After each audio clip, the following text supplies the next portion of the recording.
Hello good morning student. आइए आज class third का चैप्टर नंबर हम कौन सा पढ़ेंगे, 6 पढ़ेंगे बेटा। इससे पहले मैंने आपको चैप्टर कंप्लीट करवा दिए हैं 5।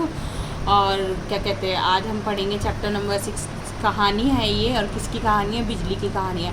तो बेटा आपने भी देखा है ना, पहले के टाइम में बिजली बहुत कम मिलती थी, और कुछ गाँव ऐसे हैं वहाँ पर अभी भी बिजली बहुत ही कम आती है, और टाइम की शिफ्ट के अकॉर्डिंग आती है। जैसे सुबह 4 घंटे आ गई तो रात को नहीं आएगी, फिर जैसे सुबह आ गई तो 12 बजे तक सुबह आएगी, फिर रात के 12 बजे तक नहीं आएगी, फिर अगले दिन सुबह फिर 12 बजे आएगी, तो फिर अगले दोपहर के 12 बजे तक वो चली जाएगी। तो पहले के ज़माने में लाइट बिजली की बहुत ही कहानियाँ होती थी, पर आज वैज्ञानिकों ने इतनी तरक्की कर ली है कि अब लाइट की कोई ऐसी परेशानी नहीं है।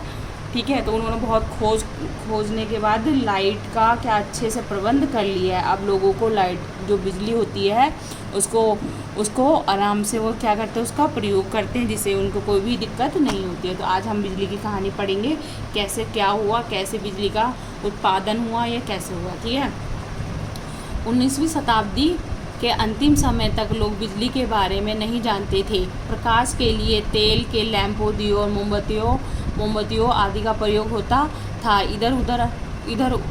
इधर आने जाने के साधन भी धीमी गति से चलते थे, क्योंकि उसके लिए घोड़ा गाड़ी या बैलगाड़ी का उपयोग होता था। समुद्र में चलने वाले बड़े जहाज भी हवाओं के सहारे चलते थे। खाद्य पदार्थ लकड़ी अथवा कोयले की आग पर पकाए जाते थे। कपड़े हाथ से बुने सिले और धोए जाते थे। रेडियो, सिनेमा, टेलीविज़न आदि का तो नाम तक नहीं सुना था। हवाई यात्रा करना तो दिवास्वन जैसा था, मतलब कि सपने जैसा था। तो इसमें क्या बताया गया है, सारा काम किससे होता था? नॉर्मल ज़्यादातर लोग क्या करते थे, बिजली का प्रयोग बहुत ही कम होता था। सारे लोग कैसे काम करते थे, अपने हाथों से ही करते थे। आने जाने में पहले ना बस ट्रक नहीं चलते थे, आने जाने के लिए क्या होता था, बैलगाड़ियों का प्रयोग होता था, घोड़ा गाड़ी का प्रयोग होता था। हवाई जहाज़ जो थे, बड़े बड़े जो जहाज़ थे, वो किसके सहारे चलते हैं? हवाओं के सहारे चलते थे। ठीक है, और लोग क्या करते थे, कपड़े कैसे सिलते थे? अपने हाथों से सिलते थे। और जैसे ये रेडियो, सिनेमा, टेलीविज़न, ये सब क्या थे, ये उन्होंने उनका नाम नहीं सुना था। ये दिवास्वन मतलब कि ये सिर्फ सपनों जैसा ही था। जैसे इनका सिनेमा, टेलीविज़न, इनका नाम उनके लिए क्या था, एक सपन जैसा था। आज से लगभग 150 वर्ष पूर्व ही मनुष्य बिजली के बारे में जान सका। कितने टाइम पहले?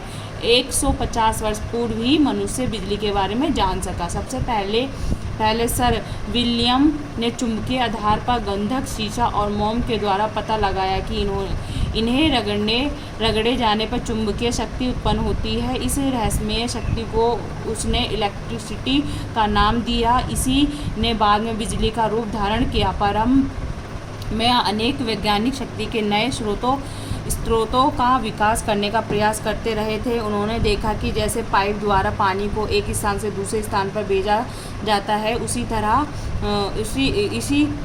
तरह तार द्वारा बिजली की तरंगें भी भेजी जाती हैं, परंतु इससे तार गर्म होकर चिपकने लगता था। इस दिशा में थॉमस अल्वा एडिसन नामक वैज्ञानिक कार्य कर रहा था। उनका जन्म 11 फरवरी सन 1847 ओहियो के मिलान नगर में हुआ था। उसका परिवार अत्यंत निर्धन था। बालक एडिसन को पढ़ने का बहुत शौक था।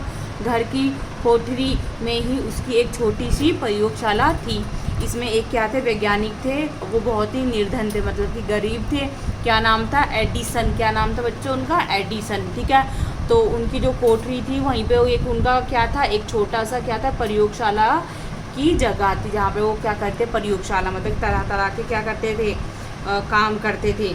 ठीक है, तो बेटा ये कहानी मैंने आपको यहाँ तक पढ़ा दी। इससे आगे की कहानी मैं पार्ट 2 में पढ़ाऊँगी, तो आप ये कहानी दोबारा से एक बार पढ़ोगे और समझोगे। और क्वेश्चन मैं आपको देती हूँ, जो आपको किस में करना है, अपनी बुक में करना है। क्वेश्चन नंबर 2 का और खा करना है, और क्वेश्चन 3 का खा गा करना है।